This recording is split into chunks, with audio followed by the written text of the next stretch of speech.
Nosso 14º encontro. Nós estamos aqui tratando desse assunto. Quero dizer a vocês que eu fico muito feliz com isso e tenho muito prazer em estar aqui para transmitir esses conhecimentos que eu consegui adquirir ao longo da minha vida, né? Então nós vamos começar a nossa conversa sobre o plano da eficácia. Nós já vimos que o plano da existência, os fatos jurídicos entram nele, passam os negócios jurídicos, os atos jurídicos, stricto sensu, passam pelo plano da validade para ir ao plano da eficácia. E que os demais atos todos vão direto para os fatos jurídicos stricto sensu. Os fatos e os ilícitos, todos os ilícitos, vão diretos do plano da existência para o plano da eficácia. Que é eficácia jurídica? Essa é a primeira questão. Eficácia jurídica são os efeitos, as consequências que um fato jurídico pode produzir no mundo do direito. Eu digo pode produzir porque a eficácia não é necessária. A eficácia, embora seja a finalidade última do fato jurídico, na verdade, ela pode não ocorrer em certos casos. Em geral, ocorre, mas quando eu falo em eficácia aqui, agora, estou falando em eficácia final. A eficácia aquela eficácia própria daquele fato jurídico. Porque, na minha visão, não há fato jurídico ineficaz. Só que essa eficácia, às vezes, é extremamente limitada.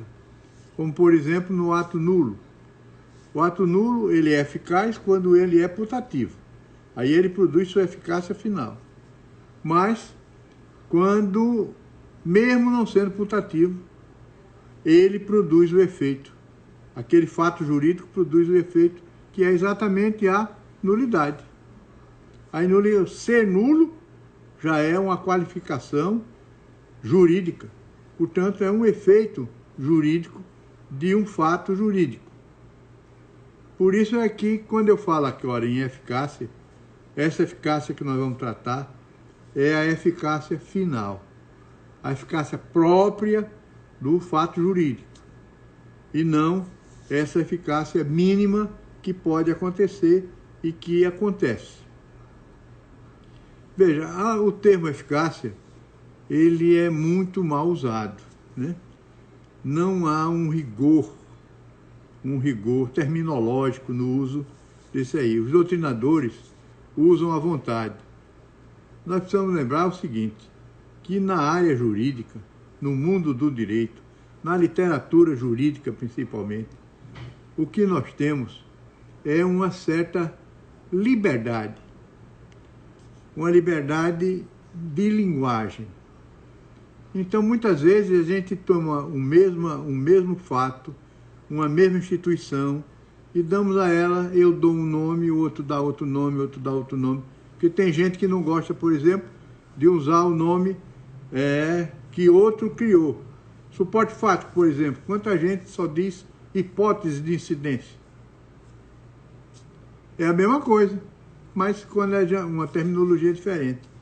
Porque nas ciências humanas, nas ciências sociais, não há necessidade dessa precisão terminológica. Necessidade científica há, mas de fato, se você chama um fato jurídico de outro nome qualquer, fato gerador, por exemplo, o que foi que você fez? Não alterou nada, porque é o mesmo fato jurídico, né? e não acontece nada demais. Se você usar uma ou usar outra, não muda nada. É diferente de quando você está numa ciência exata como a física, a química, a matemática, que você não pode dizer que um ácido chamar um ácido de aldeído, por exemplo. Porque se fizer isso, vai dar um problema. Mas veja, essa palavra eficácia, ela tem 3 significados, pelo menos 3 significados importantes. Primeiro, na teoria do fato jurídico, a eficácia é eficácia normativa, que o Ponte de Miranda chama de eficácia legal. Eu preferi chamar de normativa porque abrange todo tipo de norma e não só a lei. Quando se fala em legal, o sentido fica mais restrito à lei. E normativa abrange todas as normas. E todas as normas são, não só a lei, mas todas as normas têm eficácia, que é a incidência.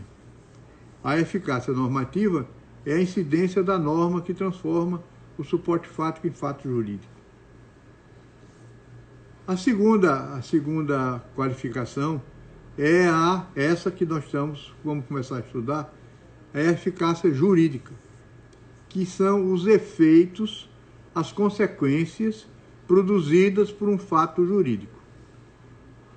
E a terceira, que essa daí não se deve chamar eficácia, mas que está na linguagem kelseniana, por exemplo, e na linguagem geral da ciência, que não segue a terminologia pontiana, é a eficácia social, chamada, que na verdade deve ser chamada de efetividade, efetividade da norma.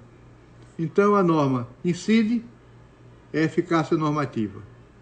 O fato jurídico que ela criou produz seus efeitos, é eficácia jurídica. A eficácia social é outra dimensão do direito. Essas duas primeiras, a eficácia normativa e a eficácia jurídica, essas se dão no campo da dogmática jurídica. Então, não falha. A eficácia jurídica, ela existe presente na dogmática jurídica. Portanto, é uma coisa, digamos assim, abstrata. Porque a dogmática jurídica é qualificativa, é imputação. Então, você não pega no fato jurídico, como você não pega no direito. Direito é eficácia jurídica. Você não pega no direito subjetivo. Eu tenho direito, eu sou pessoa, eu tenho direito a ser pessoa. Eu pego nisso? Não. Por quê? Porque a eficácia jurídica, como a incidência, são lógicas. Elas existem no mundo de abstração e não no mundo de uma realidade. Numa realidade física, mas numa realidade social. Porque nós vemos as consequências aí se realizando. Morreu um pai, os filhos herdam os bens do pai, entram na herança, tornam-se donos. O que é isso? É eficácia jurídica. A gente não pega, mas vê ela acontecer. Mas essa eficácia social, que eu chamo de efetividade, essa daí é a realização da norma no ambiente social.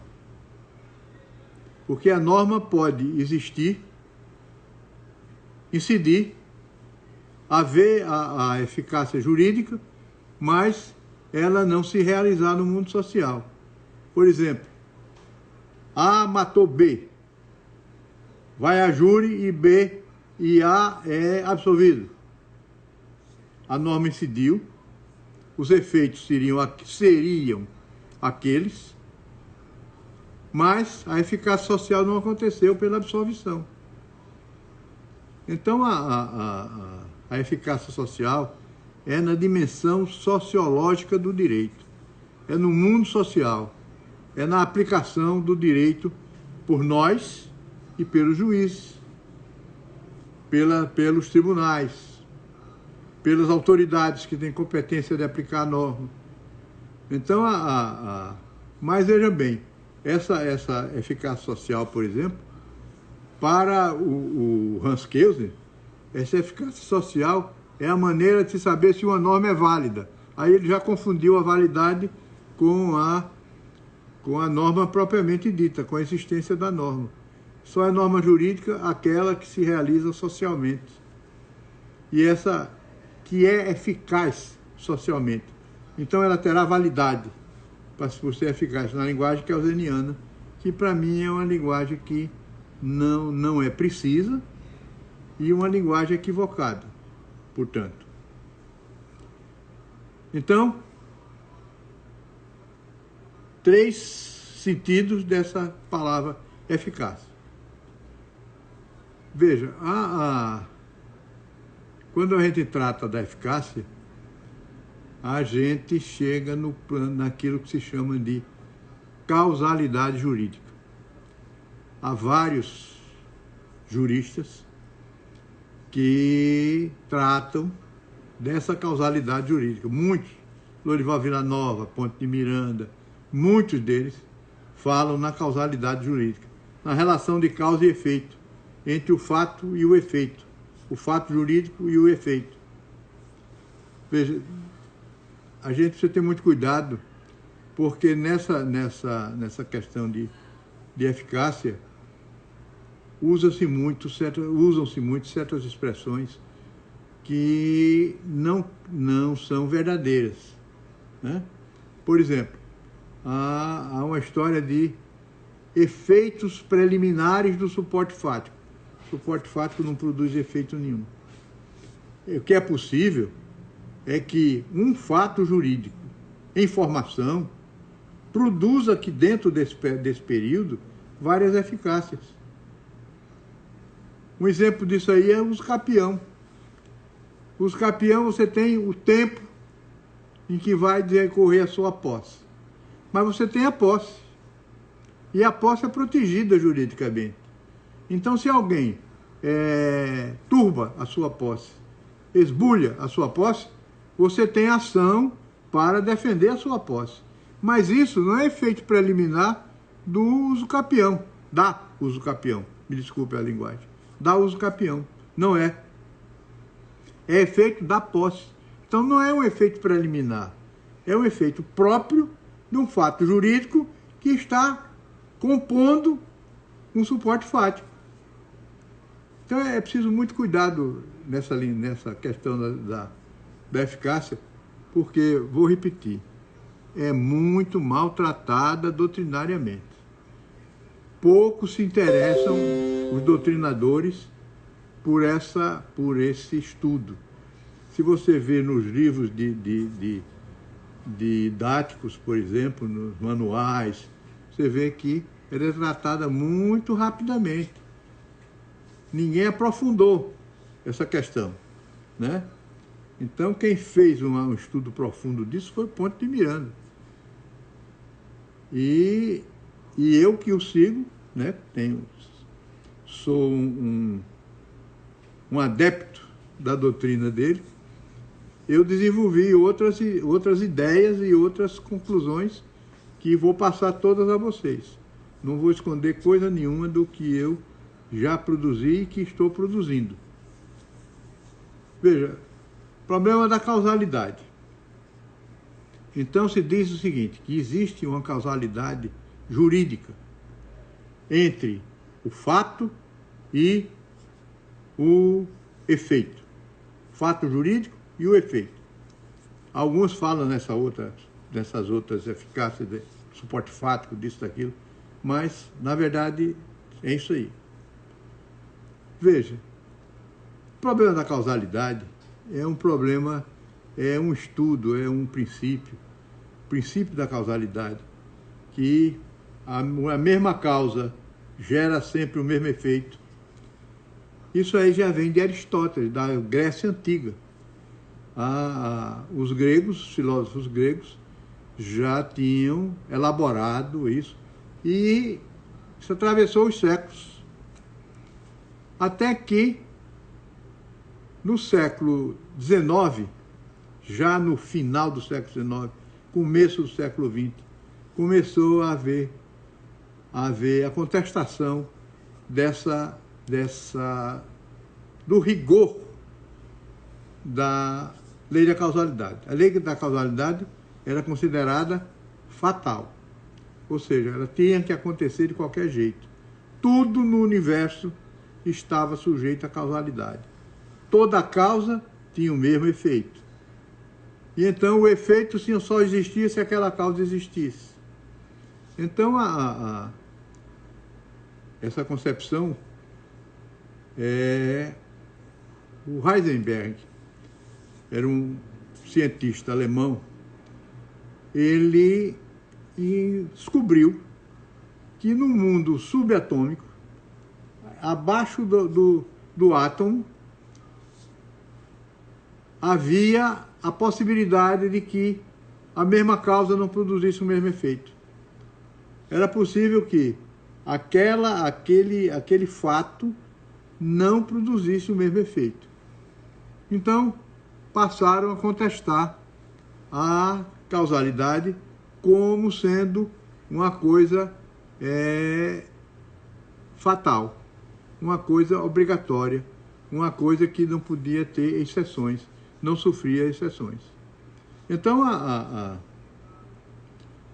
daí, então, se passou a pensar numa determinação, porque mesmo que essa relação, isso, veja bem, essa causalidade no mundo normal, no mundo acima do atômico, no mundo que nós vivemos, ele é rigoroso. Se você soltar um objeto, ele cai pela força da gravidade. O princípio da queda dos corpos, você pode calcular pelo tamanho do corpo, pelo peso do corpo, pela altura. Em tal momento ele vai passar com tanta velocidade, com tanto peso e assim por diante. Porque, como a lei da inércia, qualquer lei física, no mundo normal, essa lei é rigorosa, ela acontece. Mas a possibilidade de que no mundo subatômico isso não ocorra, a física subatômica e a física quântica demonstraram isso. Então, se há uma possibilidade, uma só que seja, de que não haja a relação de causalidade necessária, então se propôs que se abandonasse o conceito de causalidade e que se passasse a pensar no conceito de probabilidade, de condicionalidade. Então a probabilidade é que provavelmente vai acontecer isso. Pode ser que aconteça sempre, mas pode ocorrer não acontecer em alguma situação que ocorre no mundo. Essa probabilidade, no entanto, esqueceu de uma coisa. Esqueceu de que nada existe por si, nem nada se destrói por si. Há sempre um fato que inicia o procedimento. Isso é determinação. Princípio, são dois princípios que regem essa determinação. É o princípio da genética, que diz o seguinte, ou melhor, princípio genético, que diz, nada vem do nada. Então, há sempre uma causa. E esse é o grande problema quando os astrônomos querem descrever o universo. E quando eles vão aos cortes, vão dizendo isso, aquilo, outro, chega num ponto do buraco negro que o cara diz, foi uma célula que explodiu e criou o universo. Tiveram que achar esse negócio aí. Como o Hans Kelsen precisou usar a lei fundamental para explicar a pirâmide dele, né? Porque tem que haver algo que dê início, que determine aquele procedimento. E nessa determinação, o outro princípio é que os físicos chamam de princípio da legalidade. Quer dizer, nada no universo é arbitrário.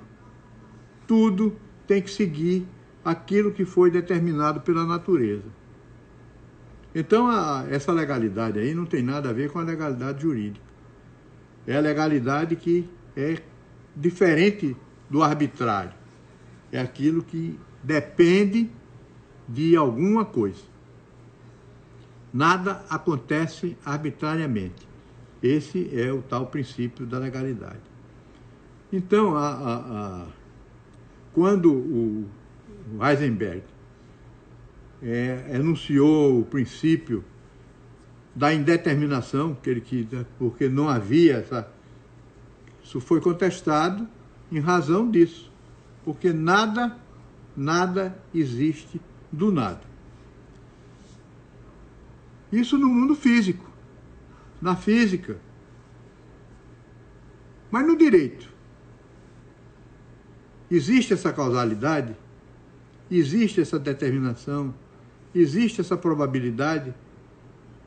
Então, veja bem, muitos juristas dizem que sim, que existe.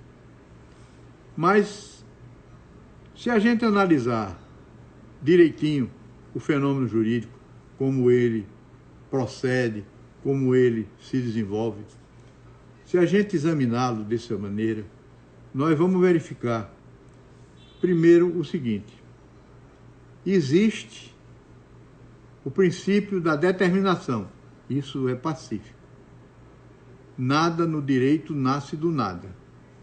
Tudo nasce de alguma coisa, que é do fato jurídico. E o fato jurídico já nasce de uma incidência, de uma norma jurídica. Então, a incidência, essa é fatal. A incidência não falha nunca. Se ela não falha nunca, ela é causal. A incidência transforma o fato o suporte fático em fato. Essa transformação é fatal. Fatal, quando eu digo, é que ela não falha nunca. Sempre que houver incidência, haverá a consequência de criação do fato jurídico, independentemente, volto a repetir, da atuação humana. Não é o homem que diz que acontece, que houve ou não a incidência. O homem apura se houve ou não houve a incidência. Mas não é ele que faz a incidência. Toda doutrina que quer explicar a incidência como um ato humano erra, porque o ato humano é de aplicação. Está lá no outro plano, que é o plano sociológico do direito. Então, no mundo jurídico, a causalidade existe. Nessa eficácia normativa. No entanto, na eficácia jurídica não existe a causalidade. A relação de causa e efeito não existe. Por quê? Porque é possível haver o fato jurídico sem haver a produção dos seus efeitos. A produção dos efeitos podem falhar. É verdade, como eu já tenho dito, que o fim último do fato jurídico é a produção da sua eficácia. Mas, em várias situações, a eficácia não ocorre. Por exemplo, você faz o testamento. Se antes de morrer o testamento existe, é válido, e a sua eficácia final de transmitir a propriedade para os herdeiros testamentários e os legatários, essa daí só existe quando houver o fato da morte. Então, se você revoga esse testamento, o testamento existiu, foi válido, mas foi ineficaz. Então, a eficácia não é da essência do fato jurídico. É o fim do fato jurídico, mas não da sua essência. Por isso, porque há essa possibilidade de falhar. Então, se há essa possibilidade de falhar, nós temos o quê? Na eficácia jurídica, nós não temos causalidade. Nós temos probabilidade. A probabilidade de que aquilo exista. Mas no contexto geral do direito, existe o princípio da determinação. Ou seja, nada vem do nada. Tudo vem de alguma coisa. Então, no mundo jurídico, a causalidade ela tem que ser apreciada sobre esses aspectos. Porque, na verdade, a causalidade é conceito do mundo físico, do mundo natural, não do mundo jurídico. Essa é uma importação da terminologia, da linguagem e dos princípios. Agora, qual é a fonte da eficácia jurídica? Isso é outro negócio muito interessante. Nós vemos o seguinte, no desenrolar do fenômeno jurídico, no plano dogmático, ou seja, na dimensão dogmática do direito, ocorre a incidência da norma sobre o suporte fático, cria o fato jurídico, e daí vem a eficácia jurídica. A eficácia jurídica é o final do processo. O processo termina no plano, na dimensão dogmática, termina na eficácia. E você vê que entre a norma e o suporte fático, ou seja, os fatos da vida, há o intermediário, que é o fato jurídico. Só há eficácia jurídica se houver fato jurídico. A vontade ou qualquer outro fato não gera efeito jurídico algum. Como a lei sozinha também não gera efeito jurídico algum. Mas isso aí é uma coisa que, embora seja perceptível, a maioria da doutrina não leva em consideração. E então se fala de outras fontes.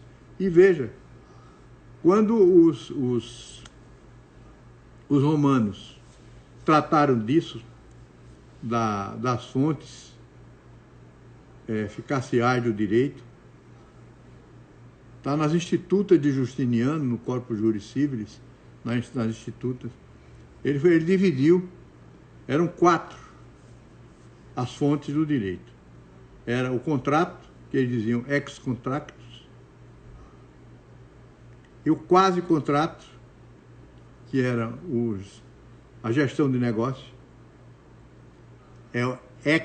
quasi ex contractus, o delito ou malefício,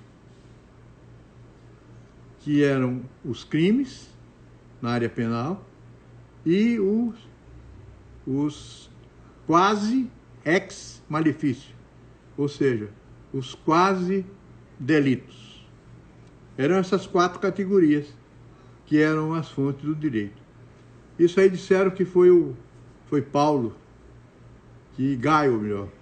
foi Gaio que tinha proposto.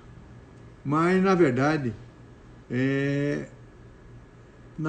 nas Institutas de Gaio, o Gaio falava em três categorias, que era o contrato, o quase contrato e o malefício. Não tinha a 4ª categoria. Essa 4ª categoria foi incluída quando se elaborou os institutos. Mas essa categoria atravessou o mundo, atravessou os séculos. Na França, por exemplo, antes do Código Civil, Domar, que era um jurista muito ilustre da França, e um livrinho que ele tem é um livrinho pequenininho, né? Mas de um valor extraordinário. O Domar ainda repetia isso, que as fontes do direito, direito subjetivo, claro, As fontes do direito eram o contrato, o quasi-contrato, o delito e o quasi-delito.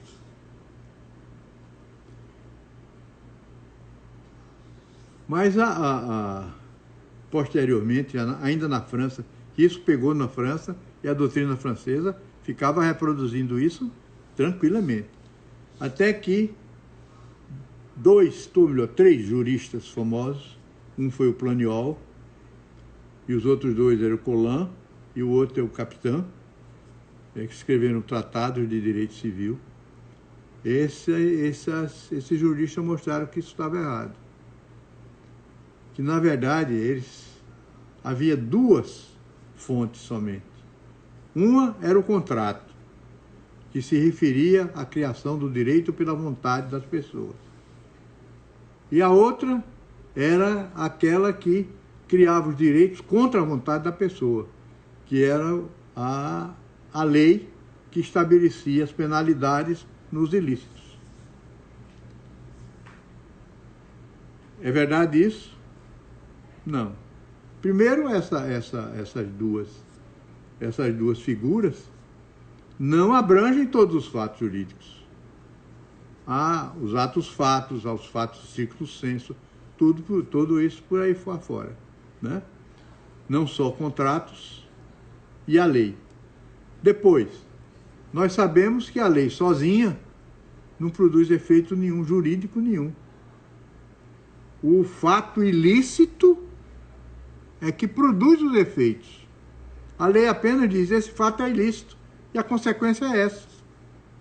Então, aquele fato que a lei apontou como ilícito é que é a fonte da ilicitude, e não a lei. Então, você vê o seguinte, que essa classificação do Colin e Capitão, embora tenha sido um avanço, ainda não foi satisfatória, não foi adequada. Há outro grupo que, por exemplo, o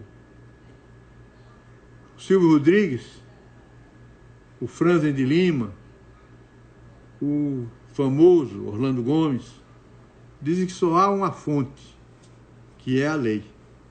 A lei seria a fonte de toda a eficácia jurídica. E nós sabemos que a lei define a eficácia jurídica. O mundo jurídico, ele é definido pela lei ou qualquer outra norma, não só a lei. Mas a lei é a definidora da eficácia, definidora dos fatos jurídicos, mas não a geradora dos fatos jurídicos. Porque a lei pode existir e nunca incidir, nunca criar fato jurídico nenhum e nunca se produzir efeito nenhum que ela previu. Então, essas três ideias são inadequadas, porque não explicam o fenômeno como ele deve ser explicado. Há autores também que sustentam que deveria haver uma relação nominal das fontes.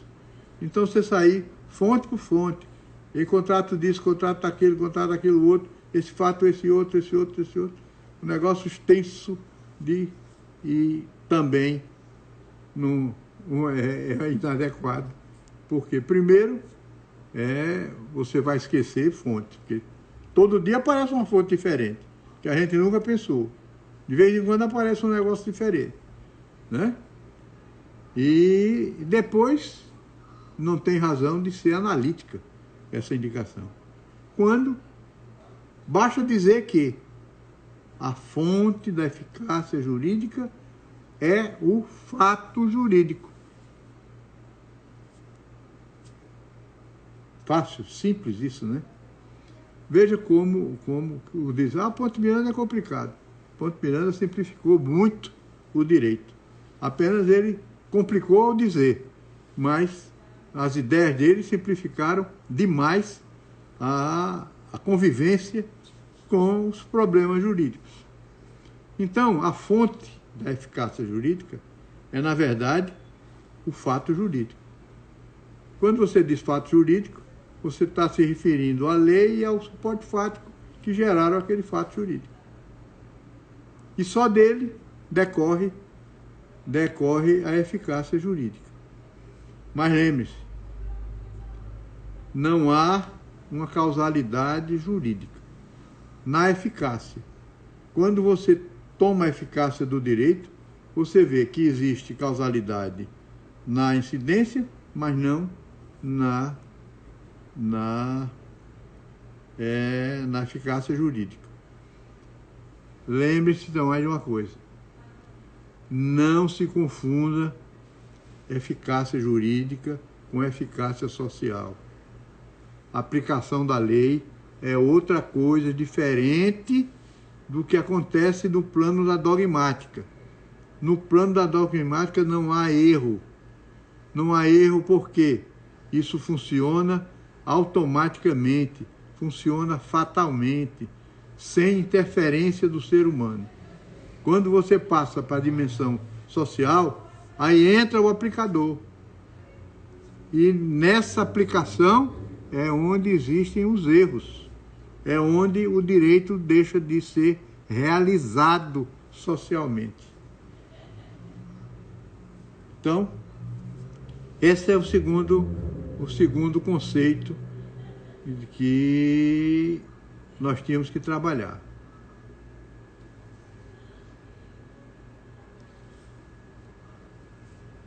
E às vezes me mandam umas mensagens, mas a letra é tão pequena que eu não consigo ler direitinho o que é que está sendo. Aqui tem uma mensagem que diz assim: professor, o que o senhor acha da teoria das 4 fontes do direito de Digui? Auto-regra, autocondição, ato judicial e ato negocial.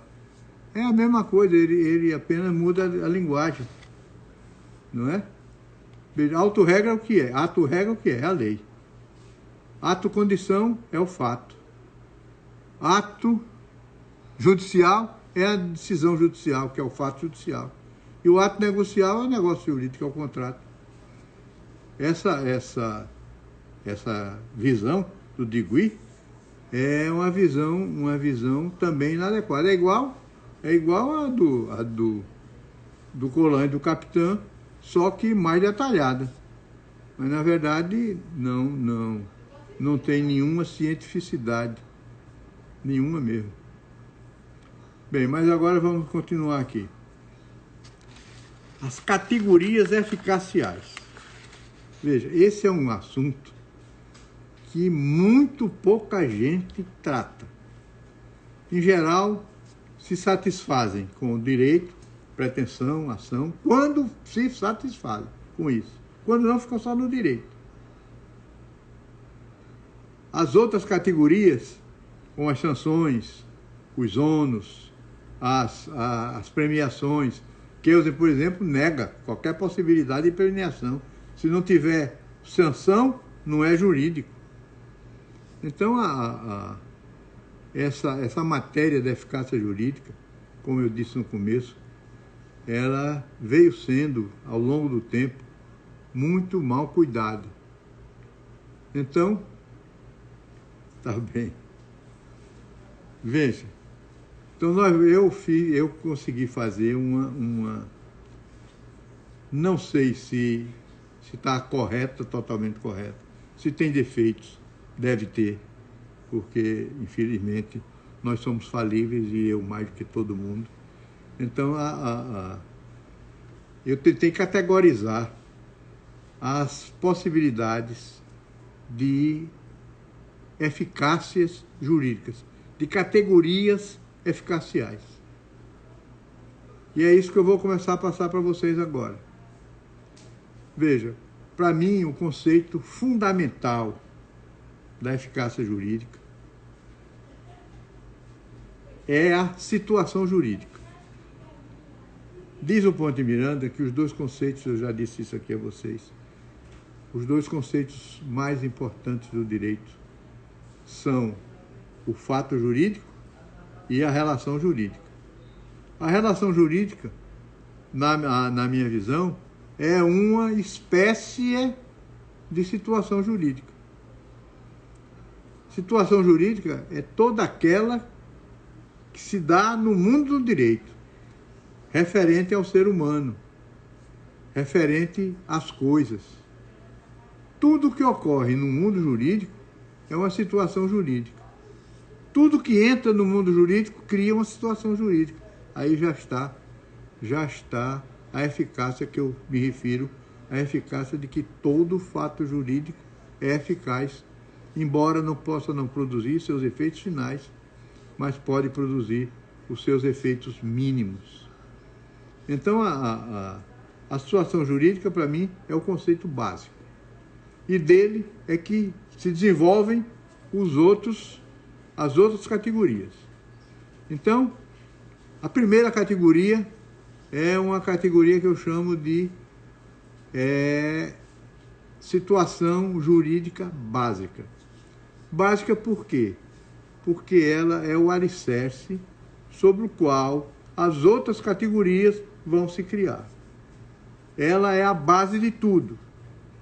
Mas, em geral, essa eficácia, a situação jurídica, como ela se desenvolve logo nas outras categorias, então, como ela se desenvolve, praticamente não a vê.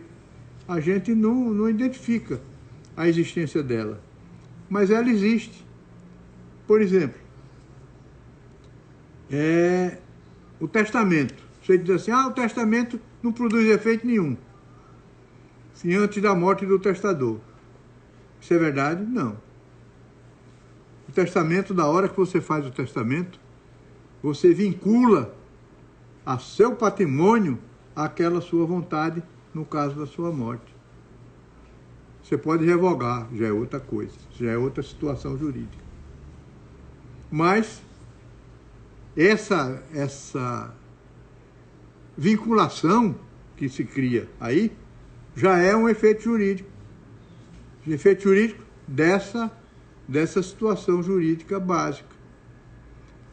A gente diz assim, a norma durante a vacatio legis, a norma jurídica não tem efeito, não é eficaz. Não é verdade. Porque na hora que se estabelece a norma jurídica, que o presidente da República sanciona uma lei, ou o Congresso promulga uma lei, no dia que isso acontece, cria-se uma vinculação do poder público àquela lei, que ainda vai entrar em vigor. Ela não produz seu efeito próprio logo.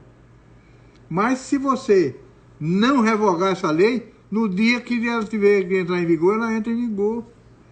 Por quê? Porque ela é vinculativa. Então, isso é que eu chamo de situação jurídica básica. É aquilo que é mínimo. É o rente ao chão. Daqui vão os tijolinhos que vão criar o mundo, o fato jurídico, né? Então, veja, essa situação jurídica básica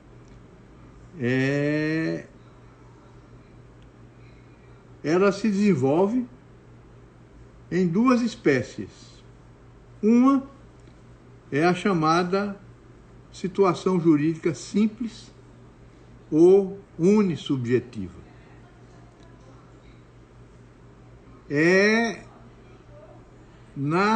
Da complexidade das relações, das eficácias jurídicas, é a primeira fase. São as qualidades e qualificações das pessoas. Veja, essa linguagem unissubjetivas, eu, quando fiz a minha dissertação de mestrado, eu acho que eu já contei isso aqui, mas quando eu defendi minha dissertação de mestrado, eu recebi uma crítica muito forte sobre isso, dizendo como é que eu diria que há no direito uma situação jurídica unissubjetiva, quando o direito é intersubjetivo. A intersubjetividade é qualidade específica do direito. O direito só existe do homem diante do outro homem, ou da comunidade. Não existe o direito do homem só, que um homem esteja só no mundo. Esse homem só no mundo, como Robinson Crusoe esteve uma vez na sua ilha, não precisa de direito porque ele é senhor de tudo. Mas veja, na verdade, o unissubjetivo quer dizer um sujeito. Não é uma pessoa, é um sujeito. Um sujeito no mundo jurídico. São aquelas eficácias que dizem respeito apenas a um sujeito de direito, a um só.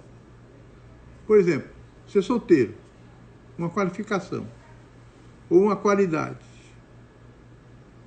Ser solteiro, ser viúvo, ser maior, ser incapaz.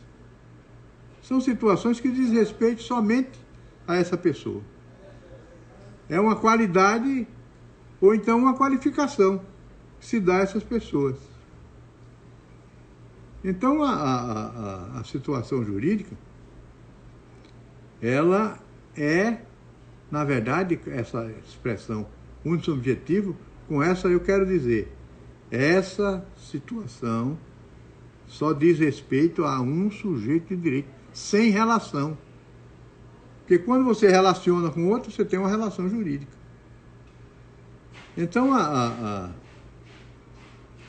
essa é a primeira categoria. Essas qualidades, essas qualificações, embora elas sejam apenas digam respeito a uma pessoa, se elas forem recusadas, se elas forem negadas, elas se multiplicam. E aí geram relações jurídicas, resultado não dela própria, mas resultado da negação delas, do fato jurídico de você negar a uma pessoa, por exemplo, a personalidade, a um capaz, dizer que ele é incapaz, e assim por diante. Então, na verdade, essas situações jurídicas unissubjetivas, elas são o mínimo dentro da complexidade. Porque o mínimo minimorum é a situação jurídica básica, né? Bom, a segunda categoria são as situações jurídicas complexas ou intersubjetivas. Essas daí necessitam sempre, sem nenhuma possibilidade de exceção, de pelo menos 2 sujeitos de direito. Essas aí se caracterizam, são de 2 espécies. As unilaterais aí necessitam de intersubjetividade, mas só uma esfera jurídica está vinculada. Vou dar um exemplo a vocês. Você anuncia que quer vender a sua casa no jornal.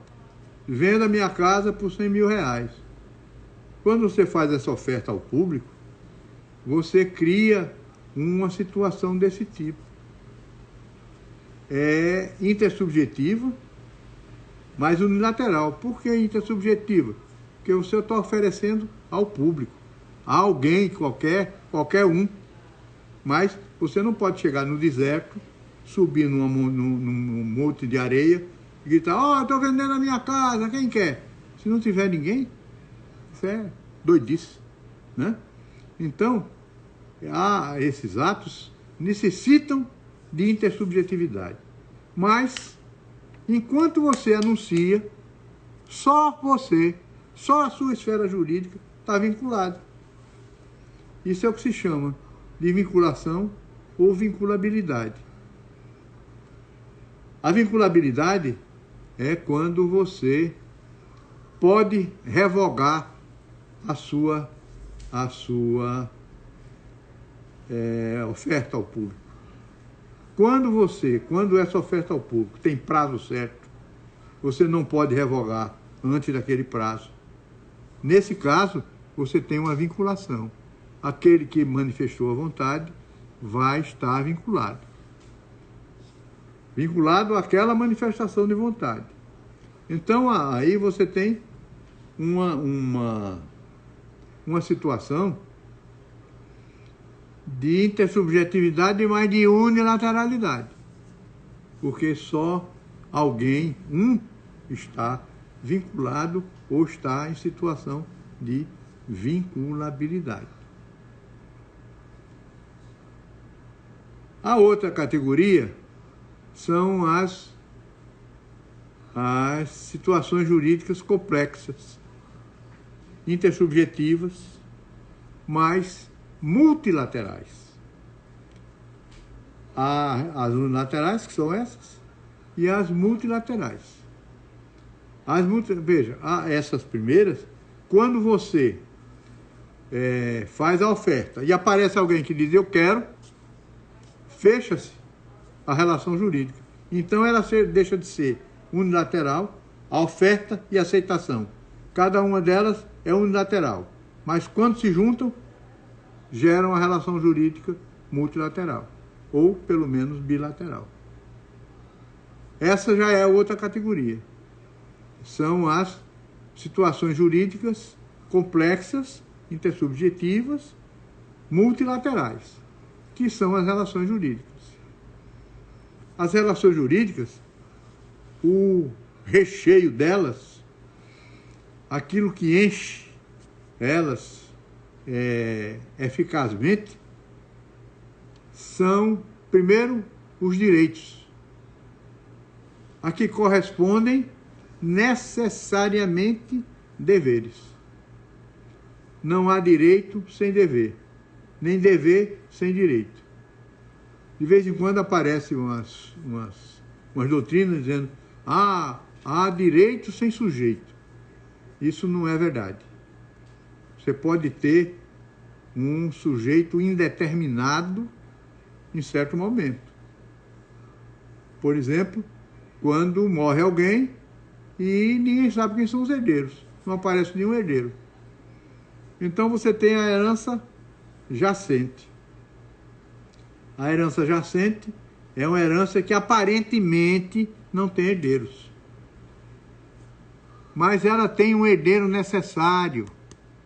Se não aparecer durante o período de apuração da herança, não aparecer ninguém, aquela herança pertence ao Estado, aos municípios, no caso do Brasil, aos municípios, ao Distrito Federal e à União, quando se trata de terrenos, áreas de fronteiriças, né? Nas fronteiras brasileiras. Então, não existe. Você, naquele momento da morte, enquanto ninguém se habilitou, você tem uma indeterminação, mas só isso. Depois disso, aquele direito, ele se potencializa, porque o direito em si, ele é, digamos assim, impotência. Ele não tem exigibilidade. Ele existe, mas inexigível. A exigibilidade dele é quando ele se potencializa em pretensão. A pretensão é a fase de exigibilidade do direito, que corresponde à obrigação. O dever se transforma em obrigação quando o direito se transforma em pretensão. E aqui existe exigibilidade. Se há violação disso aqui, se a obrigação não é cumprida e então a pretensão é recusada, não é atendida, então nós temos a ação. E depois a exceção. Temos mais, fora isso, temos mais as sanções. Toda sanção é eficácia jurídica. Penas e assim por diante, civis e penais. As premiações, quando o direito premia certos fatos jurídicos, cuja consequência é um prêmio e não uma sanção, uma punição. E o ônus, que é uma figura diferente, que não dá para explicar ela agora, porque a nossa hora está terminando. Infelizmente, nós temos que concluir essa minha exposição. Espero que tenha sido claro bastante, porque isso aí, na verdade, no plano da eficácia, a gente entra num grau de abstração muito grande. Tudo no plano da eficácia é abstração.